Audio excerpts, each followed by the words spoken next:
Halo orang-orang baik, terima kasih sudah klik video ini dan selamat datang kembali di channel The Purbas. Untuk kisah di video hari ini, kita akan berkunjung ke kota Quezon yang berada di negara Filipina. Kota Quezon yang terletak di bagian timur Laut Metro Manila, adalah kota terpadat dan terbesar di negara Filipina berdasarkan luas wilayah. Kota ini didirikan pada tahun 1939 dan dinamai sesuai dengan nama Presiden Filipina pada masa itu, yaitu Manuel Louis Quezon, yang memiliki ide untuk menjadikan kota tersebut sebagai ibu kota negara. Dan benar saja, Quezon pernah menjadi ibu kota negara Filipina dari tahun 1948 hingga tahun 1976. Walaupun gelar sebagai ibu kota negara sudah kembali ke kota Manila, kota Quezon bersama dengan 15 kota lainnya, kemudian bergabung menjadi satu kawasan ibu kota, yang bernama Metro Manila. Kota Quezon sampai sekarang dijuluki sebagai City of Star karena menjadi pusat bagi industri hiburan dan media, juga menjadi pusat pendidikan utama yang menjadi rumah bagi institusi-institusi bergengsi di negara tersebut. Salah satunya adalah Universitas Filipina dan Universitas Manila. Dan kasus yang akan menjadi cerita di hari ini, berasal dari kota Quezon. Pada tanggal 20 Mei tahun 2021, sekitar jam 2 siang di sebuah kawasan yang bernama Sitio Bakal di kota Quezon, Filipina, seorang penggembala sapi berusia 39 tahun yang bernama Ray de la Cruz, sedang menggembala sapi-sapinya di sebuah lapangan rumput ketika dia tiba-tiba mencium bau busuk. Rasa penasaran mendorongnya untuk menyelidiki sumber bau tak sedap tersebut, dan seketika pria ini merasakan sekujur tubuhnya lemas, manakala menemukan sesosok tubuh manusia yang nyaris hancur. Kondisi jasad itu sangat parah, setengah dimulitasi dengan wajah yang mungkin tak bisa lagi dikenali. Kepanikan dan rasa takut secara bersamaan menguasainya. Ray segera berlari ke kantor polisi terdekat dan melaporkan temuannya.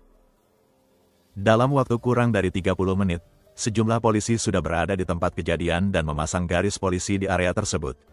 Namun mempertimbangkan kondisi korban yang ditemukan dalam kondisi sangat mengenaskan, kasus ini pun dialihkan ke Unit Investigasi dan Deteksi Kriminal Distrik Kota Quezon.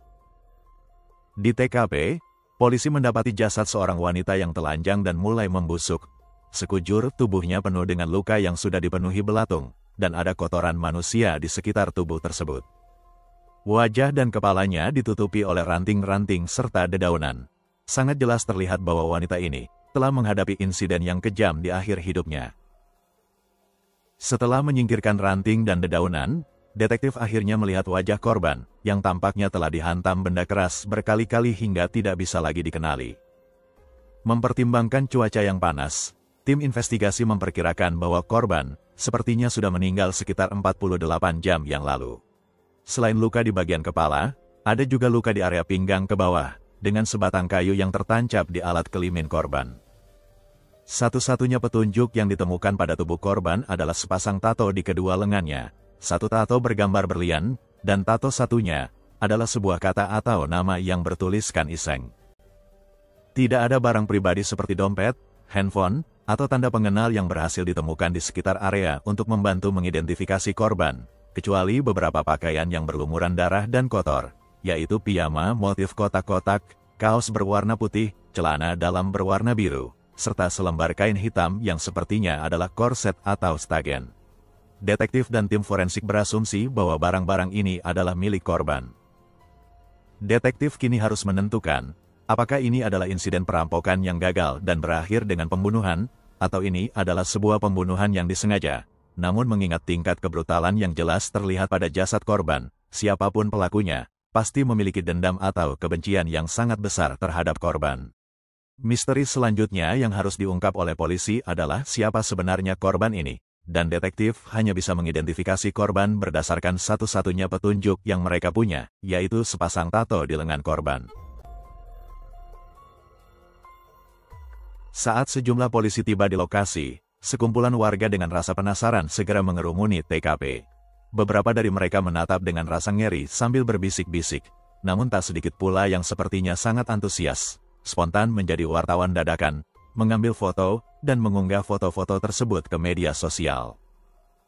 Tiba-tiba, seorang pria yang tampak gugup di antara kerumunan mendekati salah satu polisi lalu memperkenalkan dirinya sebagai Dugong.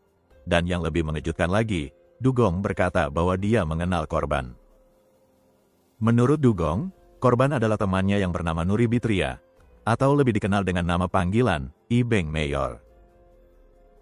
Detektif polisi menghubungi kantor dan mendapatkan info bahwa di database mereka, seseorang bernama Nuri Bitria alias Ibeng Mayor, telah dilaporkan menghilang 2 hari yang lalu.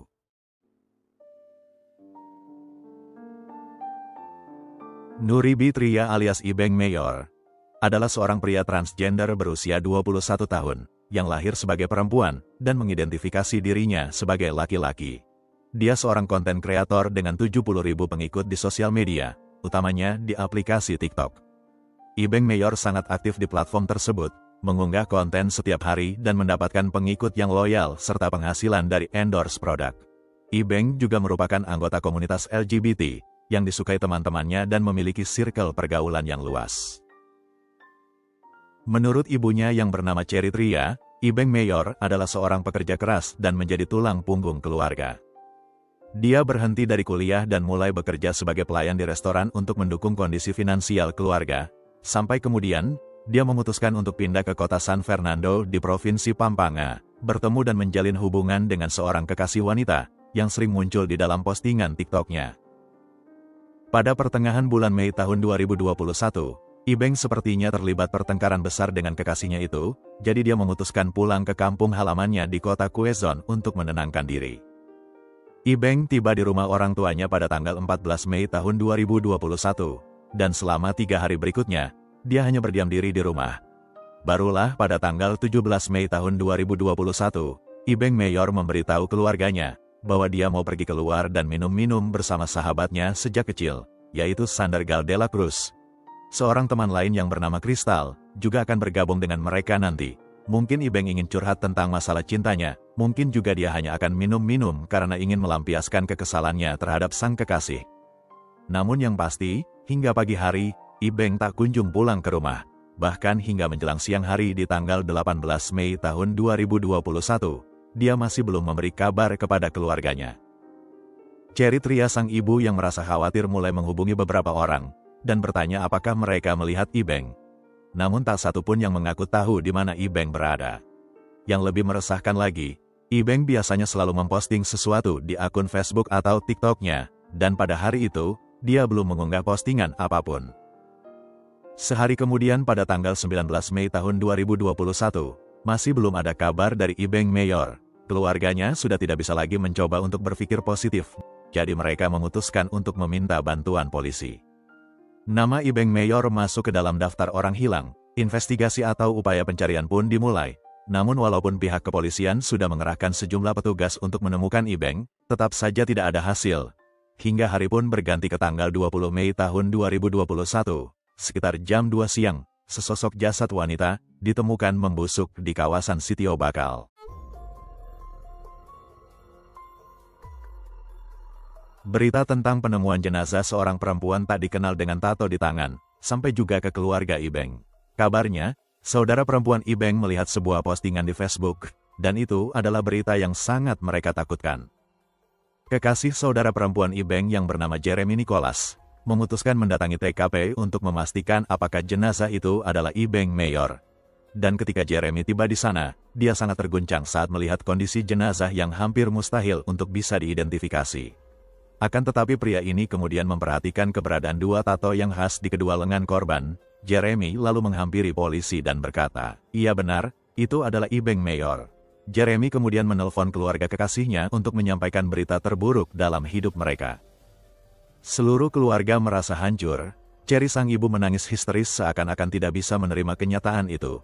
Bagaimana mungkin malam yang seharusnya menyenangkan bersama teman-teman masa kecil, bisa membuat hidup Ibeng berakhir dengan kematian yang begitu mengerikan. Menurut Cherry, anaknya sangat baik dan disukai oleh semua orang yang mengenalnya. Siapa yang telah tega melakukan hal seperti itu pada Ibeng Mayor? Kembali ke kantor polisi sekitar jam 7.30 malam, masih di tanggal 20 Mei tahun 2021, Dugong dibawa oleh detektif ke kantor polisi untuk memberikan pernyataan. Dia diidentifikasi sebagai orang yang patut diduga terlibat dalam pembunuhan Ibeng Mayor, karena secara mencurigakan, Dugong mampu mengenali jasad korban sebelum Jeremy datang dan melakukan identifikasi.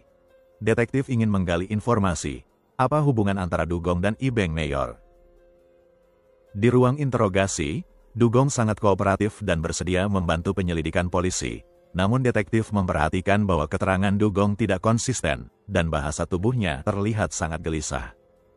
Dia sebisa mungkin menghindari kontak mata, selalu menghela nafas berat dan sibuk memainkan jari-jarinya, seolah-olah dia sedang menyembunyikan sesuatu, atau merasa tidak nyaman. 1 jam kemudian, ayah Ibeng Mayor datang ke kantor polisi dan seketika langsung mengenali Dugong, yang tak lain adalah Sander de la Cruz, teman masa kecil Ibeng, yang janjian untuk bertemu serta minum-minum bersamanya di malam itu. Setelah dikonfrontasi oleh ayah Ibeng, Dugong menyerah dan mengakui keterlibatannya dalam pembunuhan Ibeng Mayor. Sander de la Cruz alias Dugong, selanjutnya mengungkap apa yang terjadi pada dini hari di tanggal 18 Mei tahun 2021. Mungkin didorong oleh rasa bersalah, atau mungkin juga karena rasa takut yang tidak bisa dia kendalikan lagi, Dugong mulai menceritakan kronologi kejadian yang sebenarnya.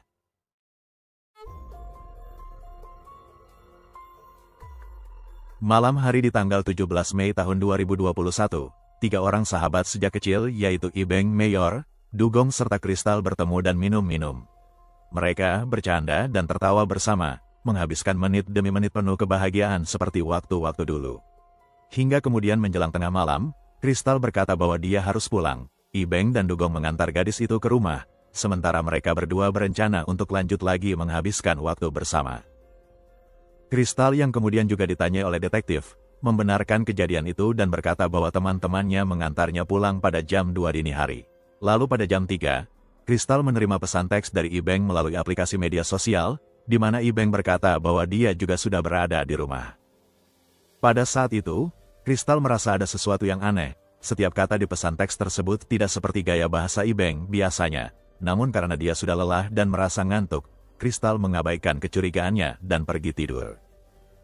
Setelah mengantar Kristal, Dugong mengajak Ibeng bertemu dengan 2 orang temannya, yaitu Joel Loyola yang berumur 30 tahun, dan Richard Elvin Araza yang berumur 34 tahun. Joel adalah seorang pengangguran yang tinggal bersama kekasihnya, seorang residivis yang bolak-balik ditangkap polisi karena kasus narkoba. Richard Araza adalah kuli bangunan yang sudah menikah, sementara Dugong juga sudah menikah dan bekerja sebagai sopir bajai. Kedua pria teman Dugong ini berumur sekitar 10 tahun lebih tua, karena pada saat itu, Ibeng baru berumur 21 tahun, sedangkan Dugong berumur 22 tahun. Dugong mengaku pada detektif bahwa pada malam itu, mereka berempat minum-minum dan memakai narkoba, tapi Ibeng Mayor menolak untuk menggunakan narkoba. Awalnya semua berjalan normal-normal saja, mereka ngobrol dan bersenang-senang, namun pada satu momen, terungkaplah fakta bahwa Ibeng Mayor, sejatinya adalah seorang perempuan, bukan laki-laki seperti mereka. Ketika mengetahui hal tersebut, Joel Loyola tiba-tiba memukuli Ibeng bertubi-tubi, dan saat Dugong berusaha untuk membela temannya, Joel mengeluarkan pistol kaliber 22 dan mengancam akan menembak Ibeng serta Dugong kalau dia ikut campur. Joel dan Richard kembali menendangi sekujur tubuh Ibeng secara membabi buta, sampai kemudian Ibeng Mayor pun pingsan. Mereka kemudian membawa tubuh Ibeng yang tak sadarkan diri ke sebuah lokasi terpencil di kawasan Sitio Bakal, dan di sanalah kebrutalan yang sesungguhnya terjadi. Ibeng Mayor yang saat itu perlahan-lahan mulai sadar dari pingsan dan mengetahui apa yang sedang terjadi, berusaha untuk melakukan perlawanan, namun karena dia sejatinya adalah perempuan dan dalam kondisi yang tidak sadar sepenuhnya, tentunya kekuatan Ibeng tidak setara dengan para laki-laki itu. Joel Loyola kembali mengarahkan pistolnya kepada Dugong, memerintahkan pria itu untuk mengambil sebuah batu besar di dekatnya. Dugong awalnya ragu-ragu, tapi Joel kembali berteriak dan mengancam akan menembaknya kalau tidak patuh. Dugong mengambil batu itu dan memukul kepala temannya sebanyak 2 kali, tapi pukulan itu tidak terlalu keras dan tidak sampai membuat Ibeng pingsan lagi. Joel menghardik Dugong dan menyebutnya lemah, lalu setan ini mendorong Dugong, mengambil batu yang tadi dan menghantamkannya sekuat tenaga berkali-kali ke kepala Ibeng Mayor. Pada saat itu menurut Dugong, Ibeng Mayor masih belum tewas. Joel Loyola kemudian menelanjangi Ibeng dan memperkaosnya. Setelah dia selesai, Joel memerintahkan Richard untuk memperkaos Ibeng juga. Saat Richard melancarkan aksi bejatnya itulah, Dugong melihat bahwa Ibeng sudah tak bergerak lagi. Namun ternyata, walaupun Ibeng sepertinya sudah meninggal, setelah Richard selesai, Joel kembali menodongkan pistolnya dan memerintahkan Dugong untuk memperkaos Ibeng. Karena takut akan keselamatannya, Dugong mengaku terpaksa memperkaos sahabatnya sambil menangis. Sampai di sini saya agak bingung dengan keterangan Dugong, bagaimana bisa seseorang melakukan pemerkaosan sambil menangis. Kebengisan Joel Loyola masih belum selesai sampai di situ. Dia kemudian memungut ranting pohon di tanah dan menancapkan ranting tersebut di alat kelimin Ibeng Mayor. Pemeriksaan forensik di kemudian hari mengungkap bahwa ranting tersebut masuk hingga kedalaman 10 cm. Seluruh rangkaian penyiksaan ini terjadi antara jam 2 hingga jam 4 dini hari di tanggal 18 Mei tahun 2021. Detektif yakin bahwa pesan teks yang diterima Kristal pada jam 3 dini hari dikirim oleh salah satu pelaku. Setelah Ibeng meninggal dan mereka selesai melampiaskan nafsu bejat, mereka menyeret jasad wanita 21 tahun itu ke sebuah semak-semak, menutupinya dengan ranting-ranting serta dedaunan, berharap jasad Ibeng Mayor tidak akan pernah ditemukan. Lalu mereka pulang ke rumah masing-masing. Dugong terus dihantui rasa bersalah karena aksi kejamnya terhadap sahabatnya. Itulah mengapa saat jasad Ibeng ditemukan 2 hari kemudian, Dugong menghampiri polisi dan memberitahu bahwa jasad itu adalah Nuri Bitria alias Ibeng Mayor. Berdasarkan hasil otopsi, ahli forensik menetapkan bahwa Ibeng Mayor meninggal akibat trauma benda tumpul di kepalanya. Sesuai dengan keterangan Dugong, kemungkinan besar Ibeng sudah meninggal setelah diperkaos oleh Joel Loyola. Dengan pengakuan Dugong, polisi segera menangkap Joel Loyola dan Richard Elvin Araza. Misteri kasus ini pun berhasil diungkap oleh kepolisian kota Quezon. Namun pertanyaan besarnya di sini, mengapa? Mengapa mereka membunuh Ibeng Mayor, dan apa salah Ibeng sampai-sampai dia harus menerima kekejaman seperti itu? Di antara mereka berempat yang minum-minum pada malam itu, Ibeng adalah orang yang paling tidak berbahaya. Dia memang seorang transgender, tapi dia tidak memiliki masalah apapun dengan para pelaku. Dia memang transgender, tapi Ibeng adalah orang yang jauh lebih baik dibandingkan para pengguna narkoba itu. Dia memang seorang transgender, tapi Ibeng adalah tulang punggung keluarga, anak yang berbakti dan sangat menyayangi orang tuanya. Kembali ke kasus pembunuhan Ibeng Mayor. Sayang sekali saya tidak berhasil menemukan detail yang akurat mengenai proses pengadilan terhadap 3 pelaku. Namun dari beberapa sumber, disebutkan bahwa Joel Loyola dan Richard Elvin Araza divonis bersalah dengan hukuman selama 21 tahun 6 bulan. Sedangkan Sander Gal de la Cruz alias Dugong divonis dengan hukuman penjara selama 10 tahun 6 bulan. Ketiga pelaku juga diwajibkan untuk membayar kompensasi finansial kepada keluarga korban sebesar 331.000 peso. Atau sekitar 95 juta rupiah. Hukuman yang benar-benar tidak seimbang kalau dibandingkan dengan kekejaman yang telah mereka perbuat. Terlebih lagi, tidak sebanding dengan rasa kehilangan yang dialami oleh keluarga Ibeng Mayor. Itulah tadi kisah nyata kasus kriminal kita untuk hari ini. Terima kasih sudah menonton video ini hingga selesai. Jaga kesehatan selalu, dan sampai jumpa lagi di kisah nyata kasus kriminal berikutnya, dari channel The Purbas.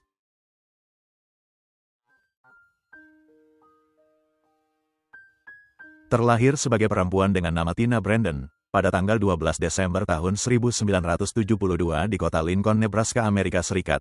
Masa kecil Tina penuh dengan kesulitan, di mana Joanne ibunya sudah memiliki anak di usia 13 tahun, yaitu kakak perempuan Tina yang bernama Tammy. Tina sendiri lahir ketika ibunya baru berusia 16 tahun, sementara ayahnya sudah meninggal dunia dalam sebuah kecelakaan mobil saat Tina masih di dalam kandungan ibunya. Karena tidak mampu memenuhi kebutuhan Tammy dan Tina, Joanne membawa 2 putrinya untuk tinggal di rumah ibunya, atau nenek Tammy dan Tina.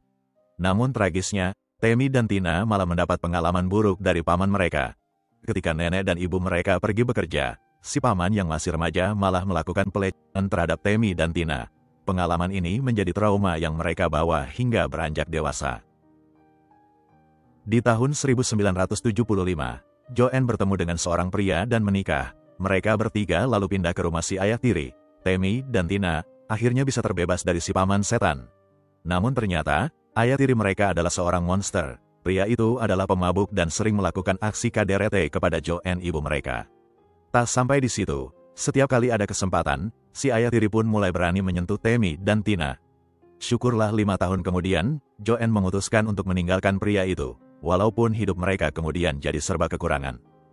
Joanne selanjutnya memutuskan untuk hidup mandiri bersama 2 anaknya. Dia tidak mau menikah lagi dan tidak mau menumpang di rumah ibunya lagi.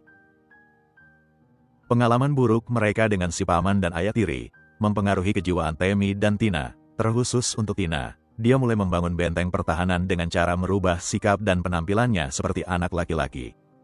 Menurut Tina, terlahir sebagai perempuan membuatnya harus menerima perlakuan tidak menyenangkan dari para laki-laki, jadi dia memutuskan untuk mulai menjadi laki-laki.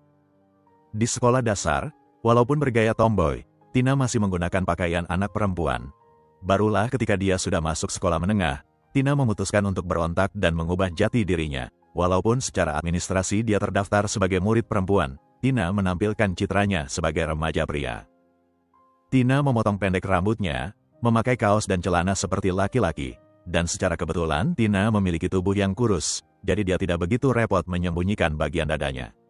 Saat berbicara, suaranya diberat-beratkan supaya lebih meyakinkan lagi kalau dia anak laki-laki. Dia juga mengikuti kegiatan-kegiatan di sekolah yang biasa diikuti oleh para murid laki-laki. Tina yang selalu memakai celana jeans, senantiasa menyelipkan kaos kaki di celana dalamnya, supaya terlihat ada jendolan seperti remaja laki-laki lainnya. Tingkahnya itu membuat Joanne sang ibu harus bolak-balik dipanggil oleh guru konseling yang mempermasalahkan perilaku Tina yang melanggar aturan berpakaian di sekolah. Joanne berkali-kali ribut dengan putri bungsunya ini dan mengingatkan kodratnya sebagai anak perempuan, tapi Tina tidak mau menurut. Joanne lalu membawa Tina ke gereja meminta pendeta mendoakan Tina supaya setan-setan yang ada di dalam diri Tina bisa keluar. Malahan Tina jadi kesetanan. Sejak saat itu, Tina tidak mau lagi datang ke gereja, juga tidak mau mengikuti kebaktian yang diadakan di sekolah. Dalam pergaulannya di sekolah, rata-rata murid perempuan tidak tahu kalau Tina adalah seorang perempuan, karena Tina biasa memperkenalkan dirinya sebagai Brandon, yang adalah nama belakangnya. Remaja-remaja perempuan malahan tergila-gila melihat Tina yang seperti opa-opa Korea glowing. Dan di masa SMA inilah Tina pertama kali berkencan dengan seorang gadis yang bernama Heather. Di tahun 1991, Angkatan Darat Amerika Serikat datang ke sekolah Tina dan membuka pendaftaran bagi para siswa pria untuk bergabung menjadi tentara. Tina ngide untuk mendaftar, yang tentunya dia tidak lulus karena dia memalsukan jenis kelaminnya di formulir pendaftaran. Walaupun Tina disukai dalam pergaulan dan memiliki banyak teman, tingkah lakunya tidak membuat pihak sekolah senang. Terlebih lagi nilai-nilai pelajarannya sangat buruk. Hingga kemudian di tanggal 3 Juni tahun 1991, hanya 3 hari sebelum kelulusan, Tina yang berusia 19 tahun dikeluarkan dari sekolah. Selain Heather, Tina sempat memiliki beberapa hubungan singkat dengan beberapa remaja perempuan lain. Namun dengan Heather, Tina berencana untuk menikahi kekasihnya itu. Setelah putus sekolah, Tina keluar dari rumah ibunya dan mulai tinggal bersama Heather. Dia bekerja di sebuah SPBU dan mulai menabung untuk masa depannya bersama sang kekasih. Karena berniat untuk menikah, maka Tina harus menjalani operasi terlebih dahulu. Namun tentunya operasi ganti kelamin memerlukan biaya yang besar. Terlebih lagi, operasi ganti kelamin masih sangat langka di masa itu. Joanne ibunya yang mendengar kabar bahwa Tina sekarang hidup bersama kekasih perempuan, membujuk anaknya itu supaya mau berobat ke psikiater. Dan setelah dibujuk beberapa kali, Tina akhirnya setuju untuk menjalani pemeriksaan kesehatan mental.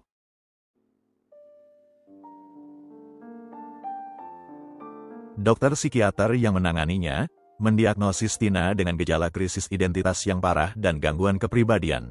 Tina menolak hasil pemeriksaan itu dan menyangkal kalau dia menderita penyakit mental. Berkata bahwa dia hanyalah seorang laki-laki yang terjebak di dalam tubuh perempuan. Tina mengklaim bahwa dirinya normal-normal saja. Namun Joanne tidak sependapat dan memaksa putrinya untuk menjalani perawatan lebih serius di rumah sakit jiwa.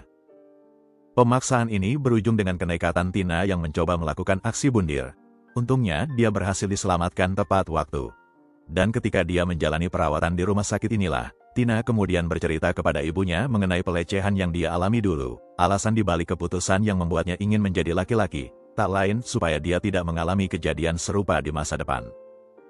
Setelah keluar dari rumah sakit, Tina menjalani konseling 4 kali dalam seminggu untuk memperbaiki kepribadiannya. Namun setelah 2 minggu, Tina memutuskan untuk tidak melanjutkan lagi konseling itu dan menolak segala jenis perawatan lain.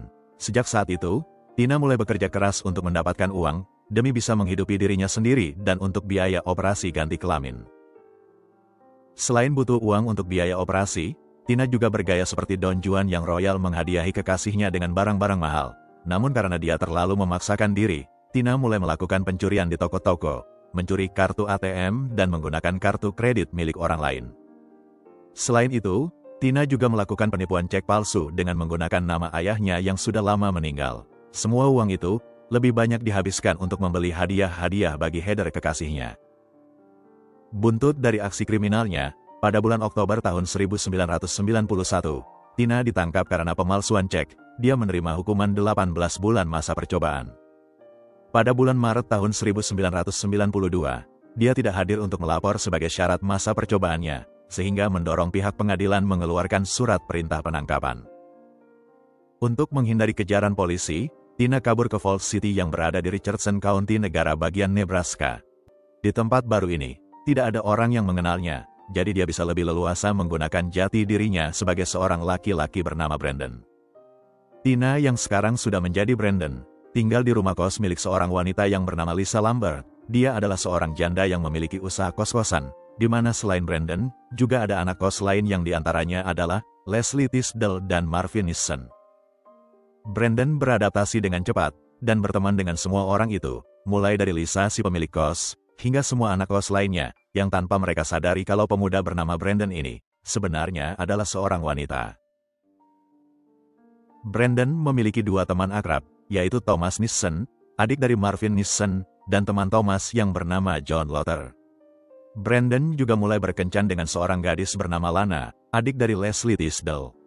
Meskipun sekarang Brandon berada di circle yang memandangnya sebagai pria, akan tetapi, uang tetap jadi masalah besar baginya. Brandon belum mendapatkan pekerjaan untuk menafkahi dirinya sendiri, sehingga dia kembali mencari uang dengan cara yang sama seperti yang dia lakukan dulu, yaitu menipu dan menggunakan cek palsu. Atas perbuatannya itu, Brandon kembali ditangkap pada tanggal 19 Desember tahun 1993. Lana Tisdale, kekasihnya, datang ke kantor polisi untuk membayar uang jaminan bagi Brandon, tapi gadis 17 tahun itu terkejut ketika mendapati kekasihnya ternyata ditahan di sel wanita. Brandon menjelaskan kepada Lana mengenai identitas aslinya dan berkata bahwa dia tidak lama lagi akan melakukan operasi ganti kelamin dan menjadi pria sejati. Mungkin karena terlanjur sayang, Lana memaafkan Brandon dan tidak meninggalkannya. Namun ternyata, perbuatan kriminal Brandon diliput oleh sebuah koran lokal yang memberitakan tentang tindak kejahatan pemalsuan cek oleh seorang wanita yang bernama Tina Brandon. Berita ini sampai juga ke teman-teman Brandon, yaitu John dan Thomas. Mereka menertawakan Brandon sekaligus marah, karena selama ini, Brandon sudah menipu mereka. Pria-pria ini kemudian berencana untuk memberi Brandon pelajaran. Pada tanggal 24 Desember tahun 1993, Brandon dan Lana diundang untuk menghadiri pesta malam Natal. Di pesta itu, John dan Thomas mengepung Brandon dan memaksanya untuk buka celana di depan semua orang, untuk mengungkap jenis kelamin aslinya. Saat Brandon menolak, mereka menarik paksa celana Brandon dan menunjukkannya ke muka Lana Tisdale. Dari pesta itu, John dan Thomas membawa Brandon ke sebuah bangunan kosong, di mana John dan Thomas memukuli dan memperkaos Brandon alias Tina. Mereka juga mengancam kalau Brandon lapor ke polisi, maka mereka akan membuat Brandon diam, yang artinya, mereka akan menghabisi pemuda, atau pemudi berusia 21 tahun itu. Mereka kemudian membawa Brandon ke rumah Thomas dan mengikatnya di dalam kamar, lalu mereka pergi. Brandon berhasil melepaskan diri, keluar melalui jendela kecil di kamar mandi dan mendatangi rumah kekasihnya. Dia bercerita kepada Lana mengenai perbuatan John dan Thomas. Lana meyakinkan Brandon supaya melapor ke polisi.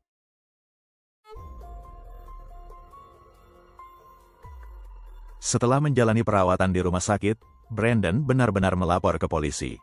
Polisi yang menanyainya saat itu adalah Sheriff Charles Laux. Akan tetapi selama proses tersebut, si polisi malah mengolok-olok Brandon dan mengajukan beberapa pertanyaan kasar yang sekaligus melecehkan secara verbal.